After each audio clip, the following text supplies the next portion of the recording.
Coba deh bayangin internet itu kayak sebuah sistem pos raksasa yang super besar. Supaya semuanya bisa berjalan lancar, setiap paket data yang kita kirim, mau itu email, video, atau saat kita buka website, butuh satu hal yang penting banget, sebuah alamat. Pernah kepikiran nggak sih, setiap hari kita kan kirim dan terima data terus-terusan. Nah, di tengah lautan koneksi yang super rame ini, kok bisa ya semua paket digital ini tahu persis harus pergi kemana tanpa nyasar? Jawabannya ternyata cukup sederhana, dan kita semua familiar dengan konsepnya. Semuanya itu soal alamat. Persis kayak layanan pos biasa. Surat fisik butuh alamat rumah yang jelas kan? Nah, data digital juga sama, butuh alamat yang unik biar sampai ke tujuan dengan aman. Oke, jadi di pembahasan kali ini kita akan bongkar semuanya. Kita mulai dari konsep dasarnya, terus cari tahu apa itu alamat IP, kita bedah strukturnya, kenali bagian-bagiannya, bedain jenis-jenisnya, sampai akhirnya kita lihat gimana semua ini menyatukan dunia digital kita. Yuk, kita mulai. Baik, kita langsung ke intinya. Jadi, apa sih sebenarnya alamat IP itu? Gampangnya gini deh, anggap aja ini sebagai KTP atau nomor identitas unik buat setiap perangkat yang nyambung ke internet. Secara resmi, IP itu singkatan dari Internet Protocol. Jadi, alamat IP itu ya serangkaian aturan yang memungkinkan semua perangkat di internet bisa saling ngobrol. Tanpa alamat ini, data dari HP kamu nggak akan pernah nyampe ke server YouTube. Begitu juga sebaliknya, nggak bakal nyambung. Nah, yang menarik, alamat IP itu ada dua versi loh. Ada IPv4, sistem 32-bit, yang udah jadi andalan internet selama puluhan tahun.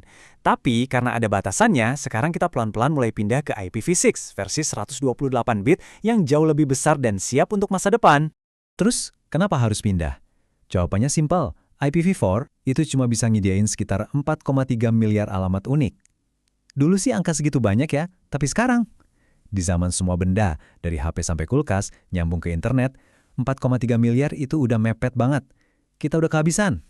Nah, ini dia solusinya. IPv6. Dia bisa ngasih 340 andesiliun alamat.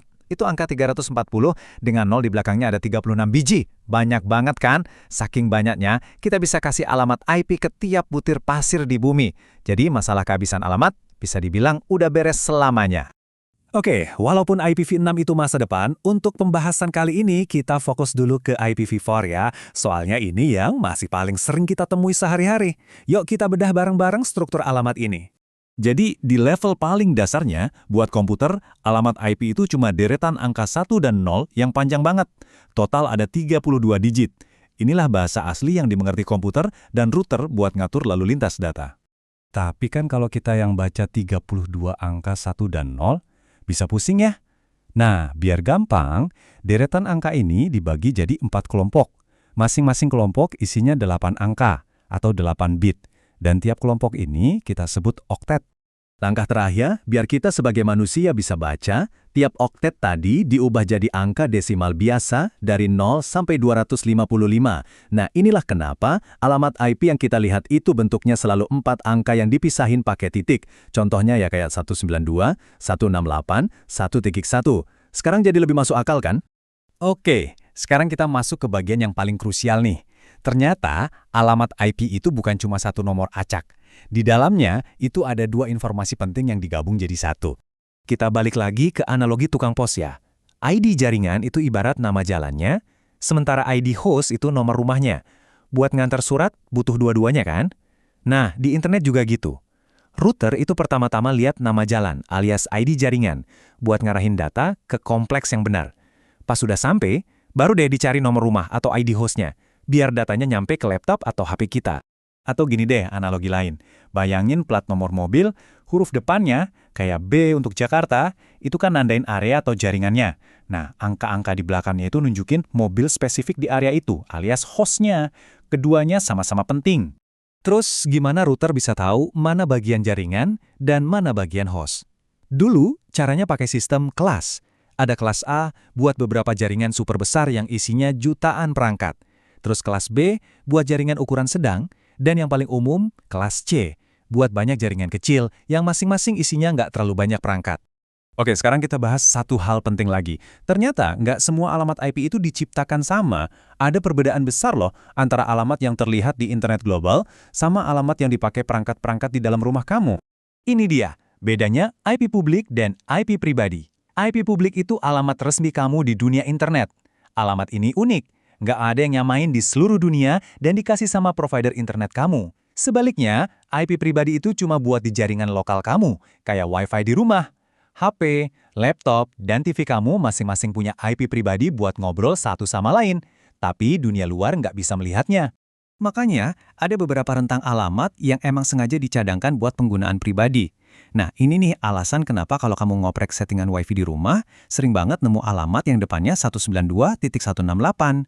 Karena ini pribadi, jutaan rumah lain di seluruh dunia bisa pakai alamat yang sama tanpa tabrakan. Terakhir, ada satu alamat super spesial yang perlu kita tahu. Localhost, atau 127.0.0.1. Alamat ini unik karena dia nggak ngarah ke perangkat lain, tapi selalu balik lagi ke komputer kita sendiri.